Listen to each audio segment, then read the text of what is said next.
Hola, soy la alumna Sara Emilce Sánchez Vázquez y el día de hoy les voy a hablar sobre la fisiología pulmonar. Los temas que vamos a ver es mecánica pulmonar, leyes de los gases, intercambio gaseoso y shunt pulmonares y áreas de West. Pues para empezar nosotros debemos de saber qué es la mecánica pulmonar. Y este es más que nada el flujo de aire que entra y sale de nuestros pulmones. Es lo que conocemos como inspiración y expiración. Pero también se le puede decir como el flujo de aire desde la atmósfera hacia los pulmones y que esta va a ser la inspiración y la expiración es la salida de este aire a la atmósfera, que más adelante les voy a hablar sobre qué es esto de pues las presiones atmosféricas y todo eso. Entonces, como bien sabemos, nosotros para que todo esto suceda, debemos de tener en cuenta que debemos de tener una vía aérea, pues obviamente para el paso del aire, una caja torácica que le va a dar al pulmón la característica de protección, de rigidez y soporte, que pues en esto igual nos van a ayudar las costillas. Y vamos a tener músculos en todo pues conjunto de acciones en la cual va a estar los músculos intercostales que nos van a ayudar al momento de la contracción y a la capacidad de expansión de los pulmones. Y a los músculos accesorios, que así igual se les dicen, estos van a estar implicados no en una respiración normal, sino en una respiración en donde nuestro cuerpo necesite un esfuerzo o ya en enfermedades. Y el músculo más importante que va a estar actuando en este proceso de respiración como tal es el diafragma, que está inervado por el nervio frénico. Ahora sí les voy a hablar sobre las presiones. Tenemos que tener en cuenta que está la presión atmosférica, que les había mencionado anteriormente, la presión intrapulmonar y la presión intrapleural. La presión atmosférica no es más que el aire que nos rodea. Esa es la presión atmosférica.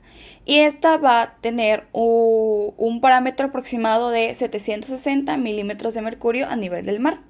Esta no va a cambiar con la respiración, pero sí con la altitud. Es decir, entre más altitud haya, la presión atmosférica va a disminuir y entre menor altitud la presión atmosférica va a aumentar. Un ejemplo clásico es que si nosotros viajamos a la Ciudad de México, sabemos que nosotros vamos a tener pues una demanda de oxígeno porque no estamos acostumbrados a la altitud. A esto se refiere. A una mayor altitud, la presión atmosférica va a disminuir, o sea, el aire que nos va a rodear. Ahora, hablando de la presión intrapulmonar, esta es la presión que está dentro de nuestros pulmones. Esta sí va a cambiar con la respiración a comparación de la atmosférica, que no cambiaba. La presión intrapulmonar es de aproximadamente -1 y +1. Esto va a depender como tal si la presión atmosférica está aumentada o disminuida. Y la presión intrapleural es la presión que está dentro de nuestro espacio, es decir, de cada pleura, ya sea la visceral y la parietal. La pleura visceral es la que como tal está rodeando a todo nuestro pulmón. Y la pleura parietal es la pleura que va a estar rodeando todo el conjunto del pulmón, pero es el que va a estar en contacto con ya sea el corazón o con otras estructuras pues adyacentes, ¿no?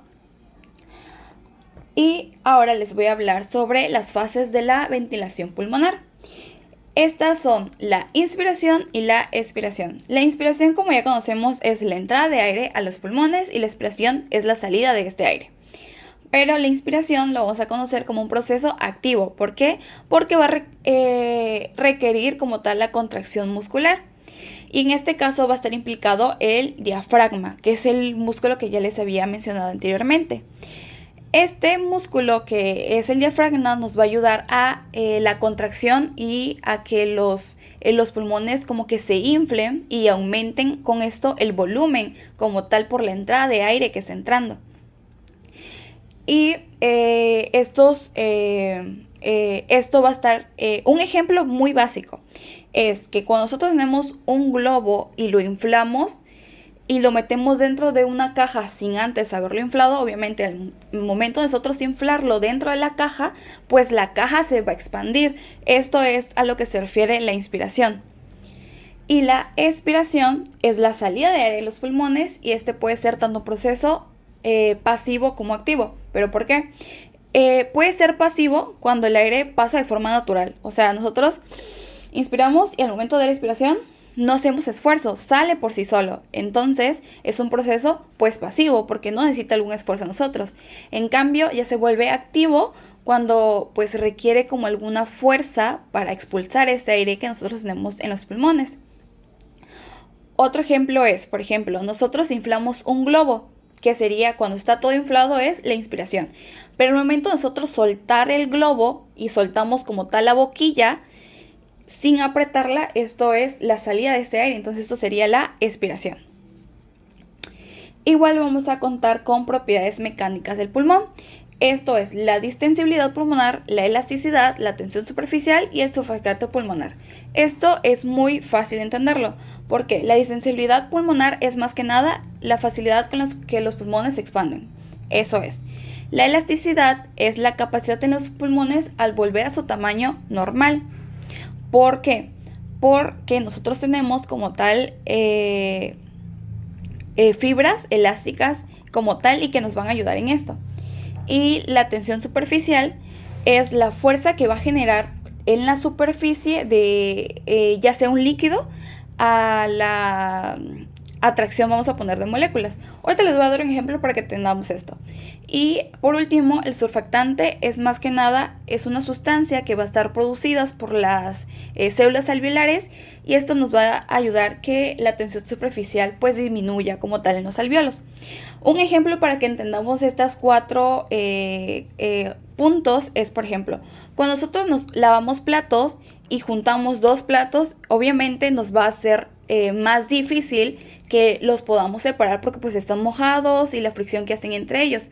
Entonces, nosotros si ponemos y esta que no podamos separarlo es lo que vamos a llamar como tal la tensión superficial.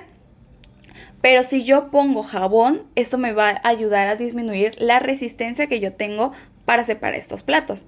Entonces, esto me va a ayudar a separarlo con facilidad y el jabón en este caso sería el surfactante. Así de sencillo es como entender estas cuatro propiedades. Ok, ahora vamos a hablar sobre las leyes de los gases. Estas son 5. Es que vamos a empezar con la ley de Boyle. Esta ley me va a hablar que si yo aprieto un gas va a ocupar menos espacio. Es decir, vamos a imaginarnos un globo. Si yo aprieto este globo con las manos, el aire que está dentro de este globo se va a comprimir y va a hacer que mi globo se haga pues más pequeño. Este es un ejemplo como para comprender más de qué se trata esta ley. La ley de Charles me va a hablar que si yo caliento un gas, este se va a expandir. Es decir, si yo pongo un globo en el sol, al momento de yo quererlo inflar, pues se va a inflar más, ¿no? Pero si yo lo meto al refrigerador o al congelador, pues va a tener como más dificultad o no lo voy a poder como inflar o desinflar, en este caso. La ley de Guy-Lussac es que si yo caliento un gas en un envase, ya sea cerrado, la presión que está dentro de este envase va a aumentar. Un ejemplo es, si yo tengo una lata de refresco y la pongo en el fuego directo, esta pues me va a explotar, porque el gas que está dentro de esta lata va a hacer que se expanda y va a aumentar la presión, por lo cual me va a tener la consecuencia de que pues mi lata de refresco pues explote. Ahora les voy a explicar la ley de Dalton. Esta me va a hacer o me va a hablar como tal de las presiones totales de la mezcla de los gases. Es decir, si yo estoy en una habitación, el aire de la habitación puede contener oxígeno, nitrógeno, dióxido de carbono y vamos a poner que igual puede haber vapor de agua en el caso si bueno, es un ejemplo.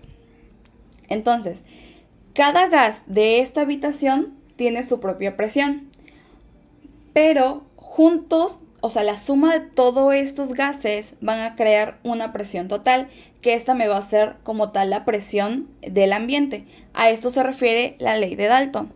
Y por último, la ley de Laplace me va a decir que un ejemplo de esto es que si yo soplo un globo pequeño, me va a ser más difícil como tal hacer que se expanda que si yo pues soplo un globo pues grande y que ya anteriormente pues yo lo he manipulado, porque el pequeño va a necesitar como tal más presión, perdón, para empezar a inflarse a comparación del globo pues grande.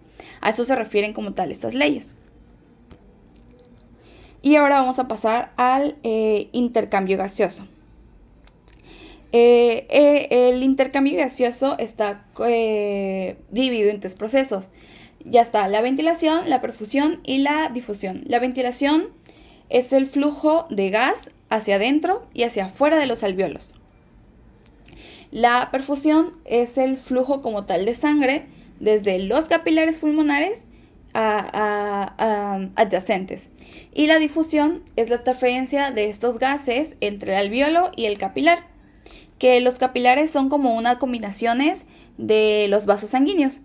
El alvéolo como tal son como pequeños saquitos que se va a encontrar en nuestros pulmones, y esto es el que se va a encargar como tal de intercambiar tanto oxígeno como dióxido de carbono entre pues el aire y la sangre. Entonces, como ya sabemos, este proceso va a tener dos fases, ya sea la inspiración, que es la entrada de aire, y la expiración, que es la salida de este aire. Entonces, al momento de que nosotros hacemos la inspiración, pues va a entrar aire, pero este va a estar cargado de dióxido de carbono y de oxígeno, que va a llegar a nuestros alvéolos, que es que anteriormente ya les había mencionado que van a ayudarnos en el intercambio gaseoso. Estos alvéolos van a estar cubiertos por capilares, que como ya había dicho anteriormente, los capilares son los que van a conectar pequeños vasos de las arterias con algunos vasos venosos, y la combinación de esto es lo que nosotros le vamos a llamar pues como capilar. Entonces, como ya dije, en la inspiración vendrá el aire cargado tanto de oxígeno, y este oxígeno se va a difundir del alvéolo al capilar para ser transportado unido a la hemoglobina, que esta es una proteína que se va a encontrar dentro de nuestros glóbulos rojos y se va a encargar de transportar el oxígeno y el dióxido de carbono. Entonces, este oxígeno va a ser transportado por la hemoglobina por vía arterial y va a llegar a los tejidos, mientras que al capilar le va a estar llegando al mismo tiempo que sale esta sangre arterial una sangre venosa cargada de dióxido de carbono, y este dióxido de carbono va a difundir en sentido inverso. En vez del alvéolo al capilar, esta va a ser del capilar al alvéolo para ser pues expulsado durante la expiración o la salida de aire de estos alvéolos, y de esta forma pues eliminar el dióxido de carbono que tenemos en la sangre. Este es un proceso como simplificado de lo que pasa en el intercambio. Entonces, como vemos en esta imagen, la relación normal tanto de la ventilación y perfusión, en la parte central de la imagen se va a observar un alvéolo con ventilación y perfusión adecuada. Aquí el oxígeno puede ingresar sin problema y la sangre puede recogerlo para ser transportado al resto del cuerpo. En cambio, en la perfusión sin ventilación, que es la que vemos en la izquierda, que es lo que vamos a conocer como shunt pulmonar, en la parte izquierda de la imagen, el alvéolo pues no va a recibir suficiente aire debido a una obstrucción en la vía aérea, ya sea por moco o líquido que nosotros tengamos en nuestros alvéolos. Esto va a significar que la sangre que pasa al alvéolo no se va a oxigenar, y el resultado va a ser como una mezcla tanto de sangre venosa como de arterial, que esta pues me va a reducir la cantidad de oxígeno en la circulación. Y por último tenemos lo que son las zonas de West, que está la zona 1, 2 y 3. La zona 1 pues es como tal una zona poco profundida donde el intercambio gaseoso no va a ser efectivo pues debido a la falta del flujo sanguíneo. La zona 2, que es la parte media de los pulmones, es en donde la ventilación y la perfusión va a estar más equilibradas. Entonces esto me va a hacer que el intercambio gaseoso sea más eficiente. Y por último, la zona 3, que es en la base de los pulmones, aquí se va a encontrar la perfusión alta, lo que me va a facilitar el intercambio gaseoso. Esta zona va a ser como la más eficiente para la oxigenación. Y eso es todo por el tema de hoy. Gracias.